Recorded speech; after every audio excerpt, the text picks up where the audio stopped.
Olá, irmãos, nós estamos de volta falando ainda sobre como o piedoso ele vai a Deus em períodos de crise. Naturalmente, o propósito aqui é de entender biblicamente como é que nós podemos também orar a Deus nesses períodos de crise, né? Entendendo a crise e então indo também ao Senhor Deus. Então, sempre lembrando os irmãos aqui, peço para que os irmãos se inscrevam, aqueles que não são inscritos, né? Encaminhe esses vídeos para outros. Também, o propósito nosso é de divulgar o Evangelho e trazer as pessoas à reflexão e aos pés de Cristo, e também fortalecer a igreja e animar os irmãos nesses momentos difíceis.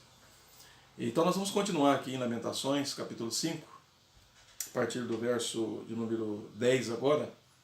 Nós falamos então nos áudios passados sobre do verso 1 até o verso 9, e nós falamos aí sobre ver, Senhor, a nossa condição, e agora nós vamos falar um pouco do verso 10 até o verso 14 de Lamentações capítulo 5, e a ideia aí é a seguinte: ver, Senhor, o nosso sofrimento, tanto coletivamente, né, quanto individualmente. Então, ver o nosso sofrimento. É interessante que nesses versos aqui, irmãos, do verso 10 em diante, o profeta fala sobre as mulheres virgens de Judá, fala sobre os príncipes, sobre os homens idosos, sobre os jovens. Então veja que ele está mostrando que o problema que veio sobre Judá atingiu todas as classes.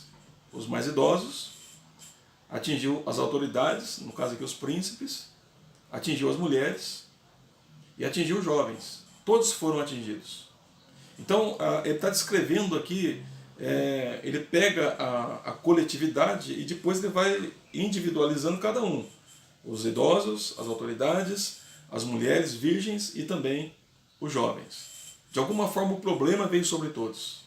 Atingiu coletivamente e também individualmente. E ele então mostra agora qual a intensidade do sofrimento que eles estão passando. Veja aí comigo no verso número 10, que ele diz assim, olha: nossa pele se abraseia como um forno por causa do ardor da fome. Então veja que a situação do sofrimento deles era tão grande que ele descreve aqui, em certo sentido, a negridão da pele. É possível, irmãos, segundo alguns comentaristas, é possível que diante dos grandes problemas que aconteceram ali, além da fome, da escassez, eles também estivessem passando por um tipo de epidemia, de doença, que eles estavam também adquirindo diante do problema da qual eles estão enfrentando. Então veja que isso chega ao corpo deles e eles estão sentindo isso. Estão sentindo, assim, vamos dizer assim, a dor, né, de passar por problemas de saúde, por causa da crise que Deus havia trazido sobre eles. Então eles escrevem dessa maneira assim, no verso 10, nossa pele se esbraseia como um forno por causa do ardor da fome. Então a situação deles era tão grave que, por causa da fome, por causa da escassez, é possível que pessoas estavam morrendo por causa disso e não estava tendo tempo para enterrar todas as pessoas ou queimá-las. Nesse sentido, também a doença poderia estar alastrando sobre a população. Então não havia mais um cuidado ali, né, com a alimentação, não havia um cuidado ali mais com a proteção do povo, de tal maneira que também eles estavam sendo assolados pela doença, pela fome, pela escassez. E no verso número 11 ele fala assim: forçaram as mulheres em Sião, as virgens nas cidades de Judá. Então ele diz aqui que as mulheres foram violadas. É possível que eles estão falando aqui que de fato mesmo foram violentadas.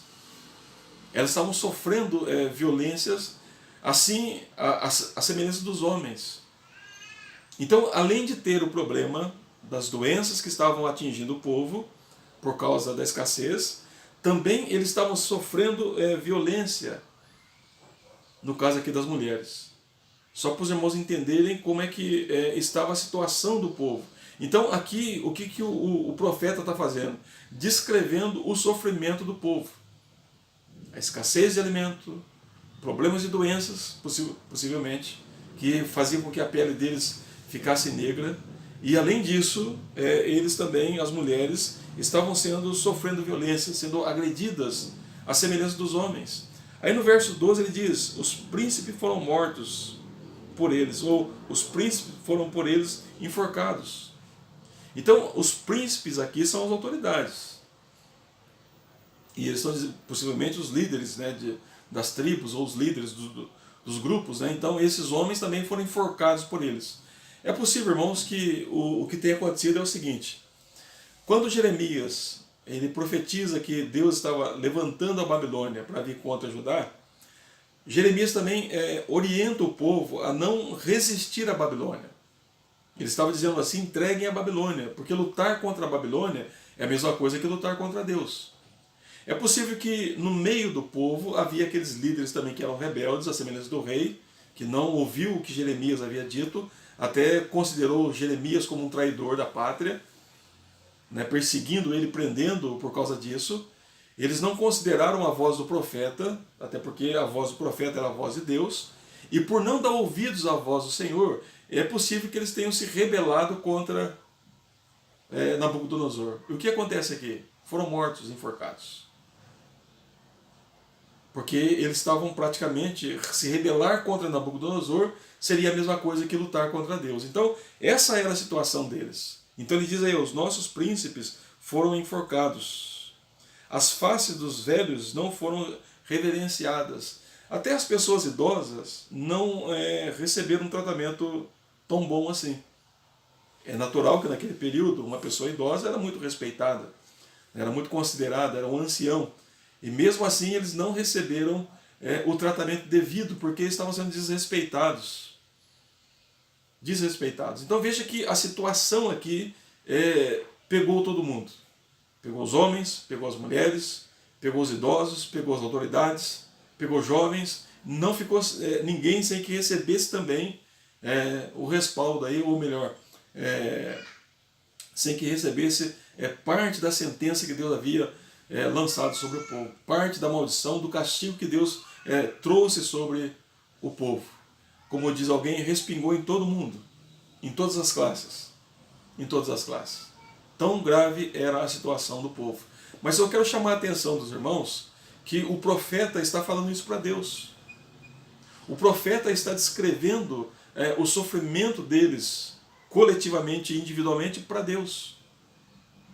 Ele não está escondendo isso de Deus. E ele também não está culpando Deus por isso. Mas é possível que na mente do profeta ele estava entendendo que Deus era justo. Mas embora ele fosse um homem que fazia parte daquele povo, ele se entristece profundamente pela a condição, pela situação e pelo sofrimento que Deus havia colocado o povo por causa do pecado deles. Mas há um outro ponto, irmãos, que a Bíblia nos ajuda. A Bíblia nos ensina a odiar o pecado dessa maneira. Quando você vê o sofrimento que o pecado traz sobre nós, naturalmente uma pessoa cristã, uma pessoa que foi convertida por Deus, ela abandona os seus pecados. Porque ela sabe que o pecado traz sofrimento. O pecado traz tristeza, traz desgraça, traz a ira de Deus sobre nós. Veja o que aconteceu lá no dilúvio. Veja o que aconteceu com Sodoma e Gomorra. Veja o que aconteceu com Acã quando ele pecou contra Deus. Veja o que aconteceu com Israel quando eles desobedeceram a Deus e Deus levou-os para o cativeiro, como está acontecendo aqui agora. E veja o que vai acontecer no futuro, meus irmãos. Porque Deus trará juízo sobre a terra. O pecado é tão grave que leva pessoas para a condenação eterna. Um sofrimento que elas jamais irão sair dali. Sem ter um segundo de descanso. Sem ter um segundo de alívio. Não há esperança na condenação eterna. Então veja que a Bíblia, quando ela descreve esses fatos, ela nos ensina a ter medo do pecado e a ter ódio e nojo do pecado. E nos afastarmos dele. Por quê? Porque o pecado traz a ira de Deus. É pecar contra Deus. Contra a santidade do Senhor. Então, o sofrimento que Jeremias escreve aqui é o sofrimento que o povo estava passando, e todos eles, No verso de número 13 ele fala assim: os jovens levaram a mó, os meninos tropeçaram debaixo das cargas de lenha. Observe que os jovens também foram submetidos a um trabalho escravo. Eles tinham que trabalhar também. Agora eu chamo a atenção dos irmãos porque, só vou criar um quadro aqui. Imagine você, um jovem que carrega uma carroça, daquelas carroças de boi, né, grandes, de lenha, cheia de lenha. Imagine que na caminhada para onde eles têm que levar essa lenha, um deles tropeça e cai debaixo da roda daquela carroça. Não pense vocês que os líderes ali, aqueles que estavam escravizando eles, mandavam parar, não. A carroça passava por cima e matava eles. Eles morriam debaixo de trabalho escravo. Tanto foi o sofrimento que veio sobre eles. Então fala que os jovens também estavam morrendo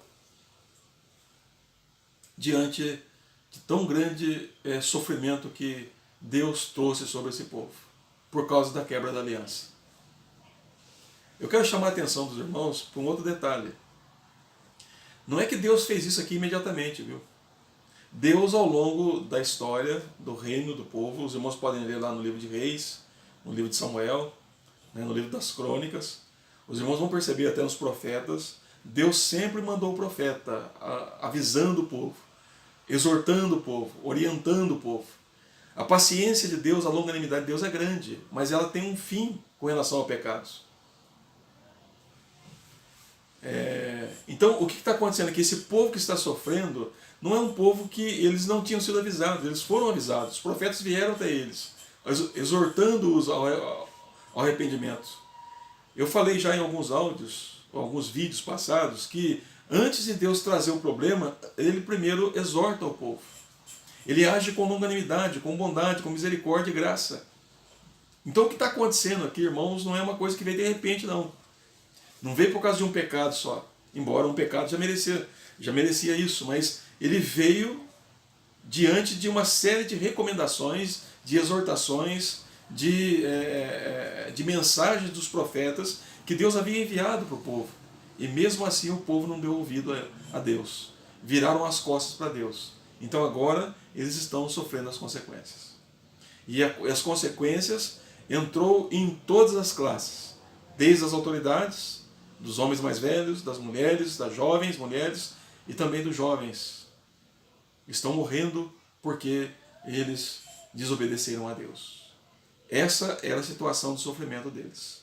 Vê, Senhor, os nossos sofrimentos. No verso 14 ele diz aí: os anciões já não se assentam na porta, os jovens já não cantam. Foi tirado deles a alegria. Os anciões já não podiam mais exercer os seus direitos, né, efetuar o seu trabalho como deveriam fazer. É possível que os mais velhos judeus, né, ensinavam os mais novos a sabedoria, o conhecimento. E agora já não podiam mais exercer isso, porque o sofrimento era tão grande que eles não tinham mais essa condição. Foi tirado a liberdade deles diante de tão grande situação que Deus traz sobre eles. O que o profeta está fazendo, meu irmão, minha irmã? Ele está relatando para Deus a situação do sofrimento deles. Ele não está atribuindo a Deus nenhum erro, nenhuma injustiça. O profeta entendia que Deus era justo em fazer isso e verdadeiro em fazer essas coisas. Ele compreende que o sofrimento deles era um sofrimento causado pelo próprio pecado deles, ou pelos seus próprios pecados que eles haviam cometido contra Deus. Então o profeta não está culpando Deus, mas ele está colocando diante de Deus qual é a situação. E por que o profeta faz isso? Foi o que eu falei no áudio passado, porque ele ainda cria na misericórdia de Deus. Ele ainda cria na graça de Deus. Ele ainda cria na bondade de Deus. Porque se Deus trouxe o sofrimento, Deus também pode trazer o alívio. Deus também pode trazer o alívio. Então ele coloca na presença de Deus esse clamor, essas lamentações. E acredito eu que ele busca de Deus sim uma resposta. Ele busca de Deus sim uma ação favorável a eles. Ele está olhando para o problema do povo dele. E ele lamenta muito por causa disso. Por causa disso. Quando você olha para o sofrimento do nosso país, o que você faz? Você já parou para pensar nisso? A quem que você coloca a situação? Nós estamos vivendo em dias, irmãos, de uma grande polarização no nosso país. As pessoas não têm mais paciência para discutir política. Agressões dos dois lados, muitas vezes. Tem sim as pessoas sensatas, graças a Deus por isso, mas tem aquelas que não querem nem saber. Elas se envolveram tanto com política, e mesmo cristãos se envolveram tanto com política, que eles têm esperança que a política vai trazer uma solução, sendo que Deus é que está trazendo o caos, sendo que Deus é que está trazendo as tragédias sobre nós, por causa dos nossos pecados, e muitas vezes nós tentamos ainda resolver o nosso problema de maneira política, de maneira econômica, de maneira científica. Irmãos e ouvintes, quero chamar a atenção de vocês, que é Deus quem está fazendo isso com Judá. E isso aqui que está acontecendo com Judá é por causa do pecado deles. Agora, entenda que Deus não vai tratar diferente as demais nações. Deus trará juízo e justiça. Mas quem é que pode resolver o nosso problema? Somente Deus. Então, em quem que nós devemos ir? Em Deus. E colocar diante de Deus o que está acontecendo. Mas eu quero perguntar para você que quando você olha para esse problema, o que você vê? Como é que você reage diante disso? Aqui está um homem piedoso, chorando, lamentando diante do Senhor, diante da desgraça que acontece com cada pessoa do povo dele. Era assim que nós deveríamos estar agindo hoje, na presença de Deus. Suplicando a Deus pela sua graça e misericórdia sobre nós e sobre o nosso povo. Trazendo despertamento, irmãos, sobre o povo, para que eles conheçam a Cristo Jesus. Como é que você clama a Deus diante das tragédias? Verso 1 a 9, ele detalha a condição deles. Verso 10 a 14, o profeta está falando de Deus, para Deus, a intensidade do sofrimento deles. Por que ele faz isso? Porque ele crê que somente Deus, o Deus que trouxe sofrimento, é o Deus que pode trazer também alívio. Alívio. E nós oramos a Deus, não só por nós, mas oramos a Deus também pelos nossos vizinhos, pelos nossos amigos, pela nossa nação, porque a nossa nação pertence a Deus. E suplicando a Deus que da mesma forma que Ele trouxe juízo sobre nós, Ele também traga alívio e misericórdia sobre a nossa vida. Eu quero dizer para os irmãos, e farei isso repetidamente, e dizer o seguinte: irmãos, vamos olhar para essa crise da seguinte maneira. Deus está sim punindo o pecado do povo. Agora, eu quero que você entenda isso, Deus agindo por causa do pecado. A humanidade quebrou a aliança e por isso vai sofrer as consequências da aliança, as maldições. Então Deus está punindo sim o pecado. Mas creio também que Deus está agindo e chamando pessoas ao arrependimento. Se você é alguém ainda que não conhece a Cristo, se você é alguém ainda que não se arrependeu dos seus pecados, abandone os seus pecados. Porque é isso aqui que o pecado faz. Ele traz sofrimento, ele traz tristeza, ele traz dor sobre a nossa vida. E volte a Deus, clamando a Deus por perdão, por misericórdia, por graça em Cristo Jesus. Clamemos por isso. E você que é crente, entenda isso. Nós somos o povo sacerdotal de Deus. Deus nos colocou aqui para interceder por este mundo, para clamar a Ele por este mundo, para que o seu evangelho seja pregado poderosamente, para que pessoas venham à conversão, mas entendam isso. A única solução para o mundo é o evangelho de Cristo Jesus. A única solução para o mundo é Cristo. Se as pessoas não voltarem para Cristo, elas vão continuar debaixo da ira de Deus. Jesus disse isso. Quem crê em mim tem a vida eterna, mas quem não crê já está condenado.